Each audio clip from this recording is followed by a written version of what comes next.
empezó a publicar con 16 años, Guillermo Rosales estaba prefigurando el gran libro que es su vida. Los autores que llamaban su atención no eran sino variaciones de su propio destino, como se lee en aquel texto sobre Nicolás Gogol, aparecido en Mella, en el que destacaba la brevedad de la existencia del autor ruso y decía, más que suficiente para situarlo entre los grandes de la literatura de su época y de todos los tiempos. Igual sería su caso. Creo que nuestro interés, como en el caso de otros hechos y figuras, surgió por la inconformidad ante el panorama de un pasado cultural que nos llegaba escamoteado, o cuando no nos llegaba. La compensación primera a toda investigación, incluso antes de la publicación de la entrevista, el ensayo o el libro,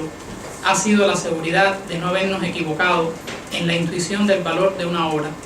Con frecuencia, demasiada, se dice que Guillermo Rosales es un escritor malogrado,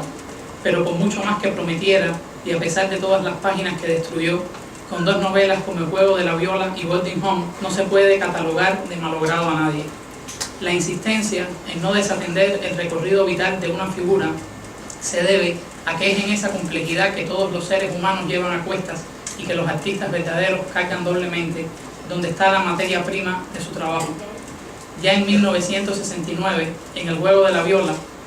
Rosales focalizaba todo lo espantoso que tiene la realidad en el maltrato que el niño Agar sufría de familiares y conocidos, para al final, con la masturbación que indicaba el paso a la adolescencia, metaforizar el escape.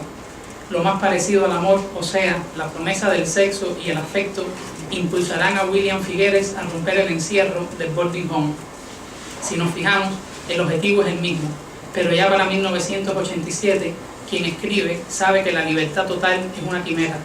La variación coherente de la propuesta entre uno y otro título puede ser advertida por un estudioso en la sola lectura de los libros, pero si estos no se compulsan con la marginación y exilio del autor, no se podrán comprender del todo. Al principio me molestaba mucho la aprehensión de la eterna pregunta que nos hacían a Elizabeth y a mí, ¿y por qué tanta gente de fuera?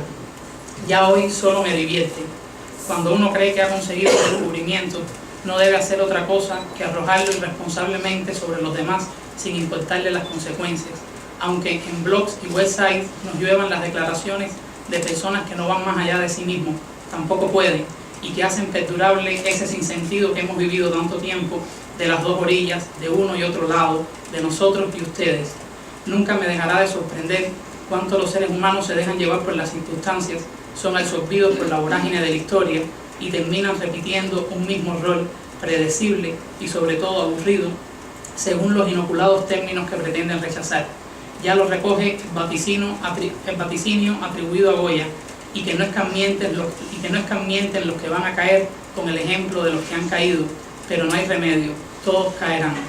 Pienso en Vigilio Piñera haciendo las cuentas demasiado exactas para imprimir poesía y prosa, en la alegría de Reinaldo Arenas cuando su tocayo García Ramos le consiguió 80 hojas en blanco para escribir el central, en los editores de la revista Mariel aportando cada uno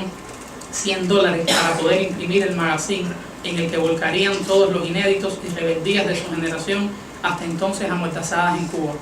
Y en este 2013, frente a la realidad de todos esos cubanos, con apoyo oficial y sin patrocinio alguno, en La Habana, Miami o dispersos por el mundo, publicando como pueden sus libros, filmando sus películas o haciendo teatro, debemos comprender que todos esos empeños ni son ni van a ser rentables, pero que es en ese esfuerzo mismo donde se está haciendo sobrevivir la cultura cubana. Llegado a este punto, ante esos ejemplares de hablar de Guillermo Rosales, que gracias a la editorial Silueta existen, convengo que puede más la satisfacción que el cansancio, los logros que los ataques, y que Elizabeth y yo hemos tenido mucha suerte. Muchas gracias.